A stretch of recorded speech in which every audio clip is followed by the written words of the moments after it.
हनुमान जयंतीच्या पावन पर्वानिमित्त राणा दाम्पत्याच्या पुढाकारातून हनुमानगडी येथे विविध धार्मिक कार्यक्रमांचे आयोजन करण्यात आले होते। यावेळी भगवान हनुमानजींची विधिवत पूजा अर्चना करण्यात आली। मंदिर परिसरात सकाळपासूनच भक्तांची मोठी गर्दी पाहायला मिळाली। या उत्सवाचे विशेष आकर्षण ठरले ते सामूहिक हनुमान चालीसा पठण। शेकडो भक्तांनी एकत्रित येत श्रद्धाभावाने चालीसा पठण करत वातावरण पूर्णतः भक्तिमय केलेत। भक्तांनी हनुमानजींच्या चरणी नतमस्तक होत सुख समृद्धीची प्रार्थना केली। संपूर्ण कार्यक्रमात शिस्त आणि भक्तिभावाचे वातावरण पाहायला मिळालेत।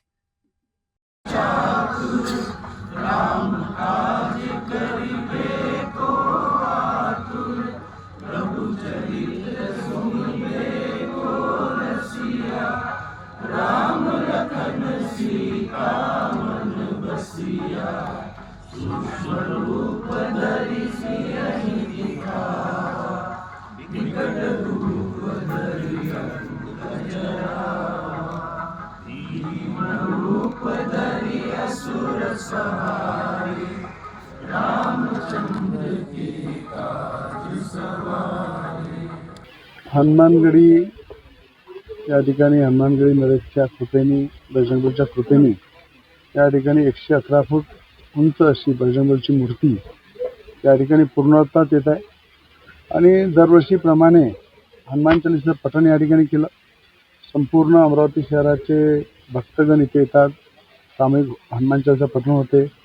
आणि मला असं वाटतं आज हनुमान जयंतीच्या निमित्ताने सगळे एकत्र येऊन बजरंगबलीच्या चरणी जे संकट आपले समर्पित करून आपण एक नवीन शक्ती नवीन ऊर्जा घेऊन पुन्हा कामाला लागतो।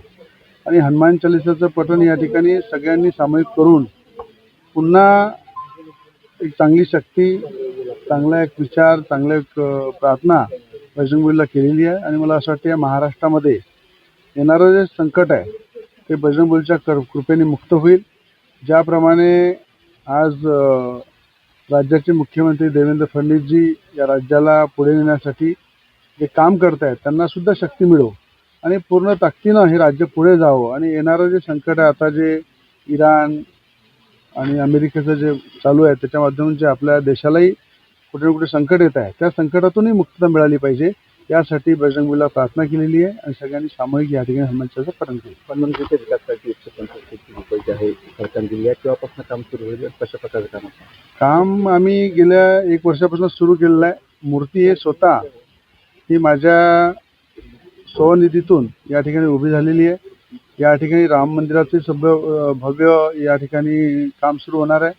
आणि राज्याचे मुख्यमंत्री देवेंद्र फडणवीस साहेबांनी 121 कोटी रुपये या सगळ्या विकास आराखड्याचे दिले। त्याबद्दल हनुमानगडी या परिसरातल्या सगळ्या जनतेच्या वतीनं, महाराष्ट्राच्या जनतेच्या वतीनं या ठिकाणी हनुमान चालीसा ट्रस्टच्या वतीनं राज्याचे मुख्यमंत्री देवेंद्र फडणवीस साहेबांचे आभार व्यक्त करतो की त्यांनी ज्या पद्धतीनं या हिंदू विचाराचं राज्य, श्रीराम भगवंताच्या विचाराचं, छत्रपती शिवाजी महाराजांच्या विचाराचं, डॉक्टर बाबासाहेब आंबेडकरांच्या विचाराचं हे जे राज्य आहे या राज्याला पुढे नेण्यासाठी ज्या पद्धतीनं धार्मिक स्थळाला हे सरकार साथ देत आहे, धार्मिक स्थळाला मोठ्या प्रमाणात पुढे आणत आहे, हे मला असं वाटते की हे देवेंद्र फडणवीस सारखे मुख्यमंत्रीच करू शकतात, हे सरकारच करू शकते। आणि हे साक्षात हनुमानगडीच्या रूपामध्ये निधी देऊन त्यांनी दाखवलेलं आहे।